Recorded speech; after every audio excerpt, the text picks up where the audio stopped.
On n'a pas attendu le Coran.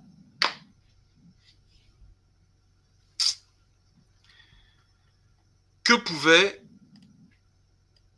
nous apprendre en effet le professeur Kircher? Fort peu de choses.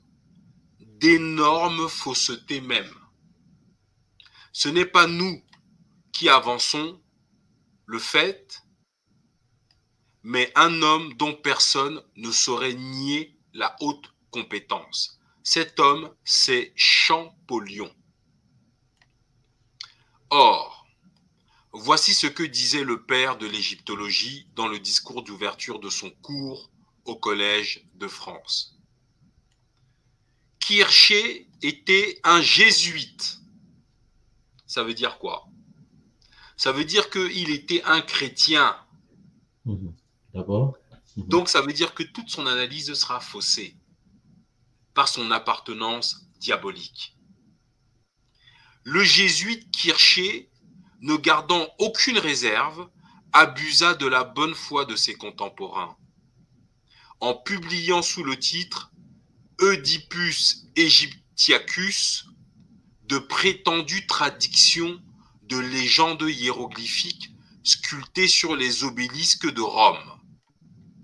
Traductions auxquelles il ne croyait pas lui-même, car souvent il osa les étayer sur des citations d'auteurs qui n'existèrent jamais.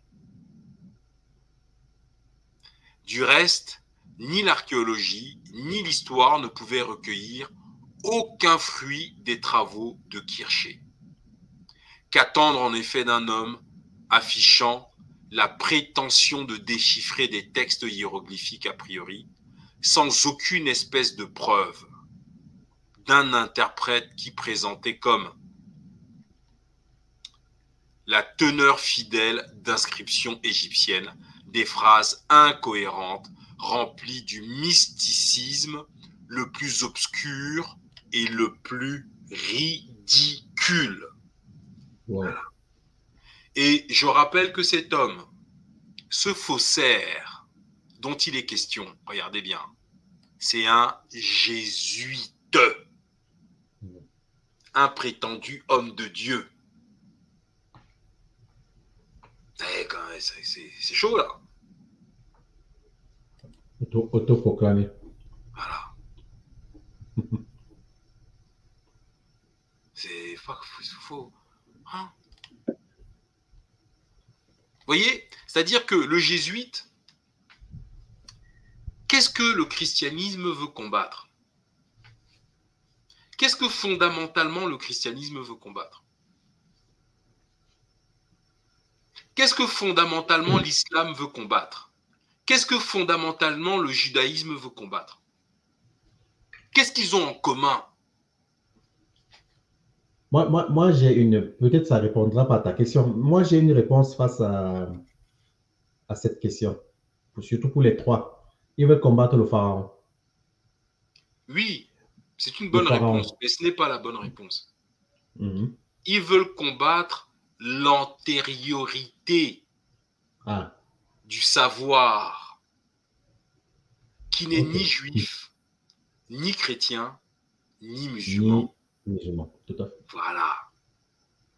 Ils veulent combattre l'antériorité des sciences qui n'est ni juif, ni chrétien, ni musulman. Ce qui fait que quand tu parles à un musulman, le premier chose qu'il te dit, c'est le Coran. Mhm. Il Parce va que dans t'étudier l'esprit du là-dessus. musulman, il ne sait même pas, parce qu'on leur a enlevé même le simple fait d'imaginer qu'avant le Coran, l'humanité était là depuis plus de 500 000 ans. Et Mhm. qu'avant même Tout à que fait. le Coran ne voit le jour, l'écriture existait déjà.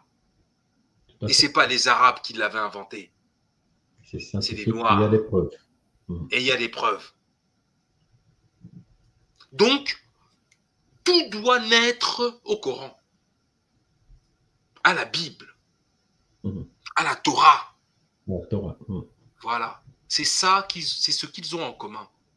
Il faut faire disparaître l'homme noir de l'histoire. Et c'est ce qui les unit. Dans notre esclavage, les trois là étaient là. Dans tous les malheurs du monde aujourd'hui, les trois là sont là. Je ne sais pas ce que tu en penses.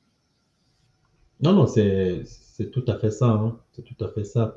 C'est-à-dire que avec la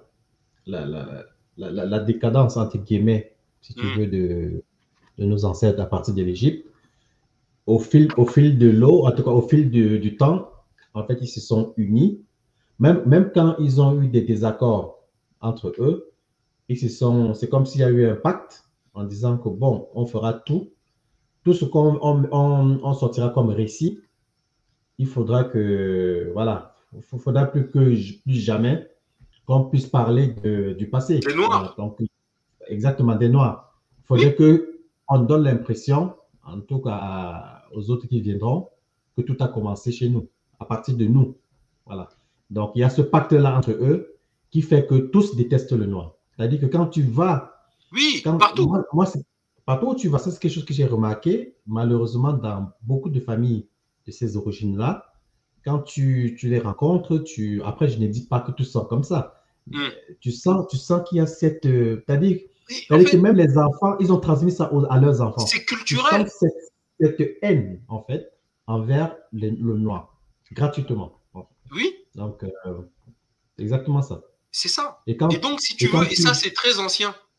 Tout à fait. Et quand tu vois un frère comme, je ne sais pas si je peux l'appeler frère, mais comme Aboubakar, c'était Aboubakar, je crois, qui n'arrive pas à ouvrir allumer son cerveau, comme on dit souvent, pour essayer de raisonner. C'est vraiment dommage. Ouais. C'est-à-dire, ce qui les unit, c'est la nécessité de nous faire disparaître. Parce que l'antériorité africaine est quelque chose de profondément dérangeante. Et comme en plus de ça, ils ont puisé leur bavardage là dans notre pays, ils ne peuvent pas encourager les gens à étudier ce qui s'est fait avant. Tout à fait. Voilà. Parce que ça va tout contredire. Parce que là, ils vont tomber dans le piège. Et attends, le partage du pain et du vin, mais je comprends pas, monsieur le curé, dans le papyrus, 2600 ans avant Jésus-Christ, Osiris partage le pain et le vin. Est-ce qu'on ne s'est pas trompé? Voilà. Hein? Voilà. Il faut éviter ce genre de questions. Parce qu'à un moment donné, les gens vont dire, attends. Bon, ton truc là, c'est quand? Papa, c'est 2600 ans avant Jésus-Christ. Bon, attends, il faut qu'on discute avec le curé là. Je crois qu'il nous a pris pour des cons. Mais les curés se seraient fait tabasser partout dans le monde. Et les imams auraient fui.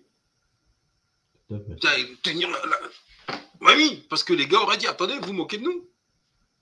Donc, il faut faire disparaître l'Africain. L'Africain, sa culture, ses sciences, ses écrits, sa spiritualité, sa philosophie, son rapport au monde. Parce qu'on est antérieur à tout. Il n'y a pas de culture sur cette planète qui n'ait son origine chez nous. Nos filles, nos mères sont les mères de l'humanité. De l'humanité. Tout entière. Eh oui. Bah, tu m'étonnes que les croyants ne croient pas en la science. Parce que où mène la science? Eustache Steven, j'ai une question à vous poser là. Où est-ce que la science mène?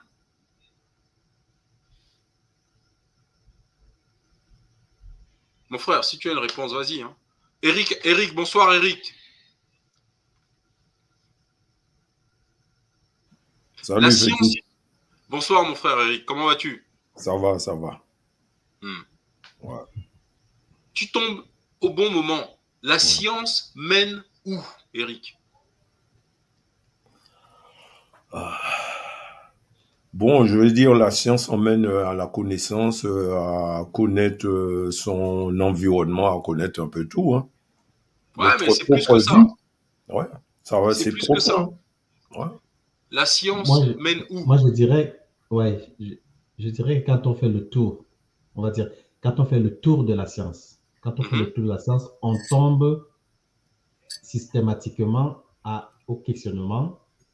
Et au questionnement et à la, comment dire, je dirais à la spiritualité, mais c'est au questionnement. C'est-à-dire c'est quelque chose de, je sais pas comment dire ça. C'est-à-dire que même quand on fait le tour de la science, avec toutes les connaissances qu'on a, à la fin, il y a quelque chose d'extraordinaire qui est de l'invisible. Ça, c'est sûr. Je suis Moi, d'accord. c'est ce que je dirais. C'est une bonne réponse, mais ce n'est pas la réponse que je cherche. Il y a une meilleure réponse que celle-là. Alors, je vois les réponses. La science mène à la connaissance, au savoir. Oui, c'est une bonne réponse, mais c'est pas celle-là. À la vérité, d'accord. C'est une bonne réponse, mais c'est pas celle-là. La science mène au savoir, on l'a dit, d'accord. La science mène à la vérité, d'accord, mais la science mène à la spiritualité visible. Oui, oui, oui, mais c'est pas la bonne réponse. À la découverte, on est d'accord, c'est une bonne réponse, mais c'est pas la bonne réponse. La science mène à la lumière. Oui, c'est vrai, mais c'est pas la bonne réponse. C'est une bonne réponse, mais c'est pas la bonne réponse. Alors, où mène la science? Bishop se rapproche, merci mon frère. Là, tu vois qu'on ressent un fétiche de guerre, un ancien. Voilà. Bishop, vidéo. La science mène à la vérité, donc à nos pratiques ancestrales. Bishop se rapproche. Alors, je vais vous dire. La science mène à l'homme noir. Oui, oui. La science mène à la sœur noire. Oui, c'est vrai. Et en passant par nous, les noirs, on peut atteindre Dieu. Tout à fait.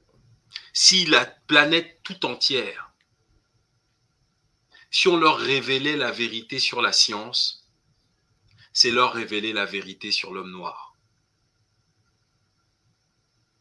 Vous comprenez pourquoi on pose un problème? La cible à abattre. Eh oui, la science mène à l'humanité originelle, c'est-à-dire nos mamans, nos filles, nos garçons, nos papas, nos grands-mères, là, nos ancêtres.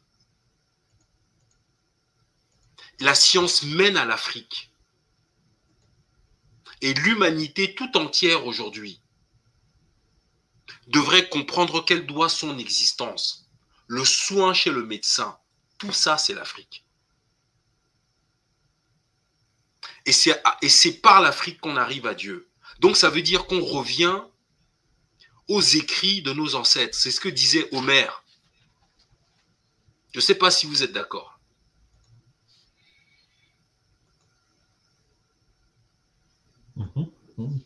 Ben oui.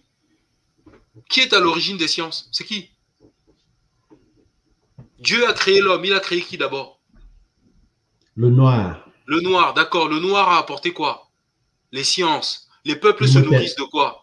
De nos sciences, non? Oui. Ben alors. Aboubacar est encore là?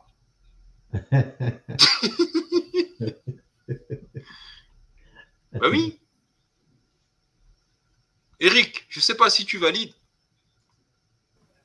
Bah, fétiche, si on réfléchit bien, on doit adhérer quand même, parce que c'est, moi je veux dire, quand tu regardes une femme noire, est-ce qu'un blanc peut faire un noir? Non. Est-ce que les autres peuvent faire des noirs? Non. La femme noire peut faire le blanc, peut faire toutes les couleurs qu'on a. Puisque la preuve en est qu'on regarde l'humanité comment? C'est par rapport au noir. Tout le monde a l'ADN noir. Hein. Ouais. Mais c'est ça. Voilà. C'est-à-dire que moi, quand je suis face à un arabe, je me sens pas du tout le besoin de changer ma culture contre la sienne. Je respecte la sienne. Les Arabes sont nos enfants. Comme les autres d'ailleurs. Parce que sans nous, ils ne sont pas là. Par contre, moi, en tant qu'Africain, devenir arabe, c'est pas normal. Ah oui. Parce que je suis africain. Et que ce que je possède en moi, c'est ce que on lui a transmis. C'est pas dans le sens inverse. Mais pour autant, on va respecter l'arabe en tant qu'être humain, ses croyances, sa culture et tout. Mais j'ai pas besoin de prostituer ma culture dans la sienne.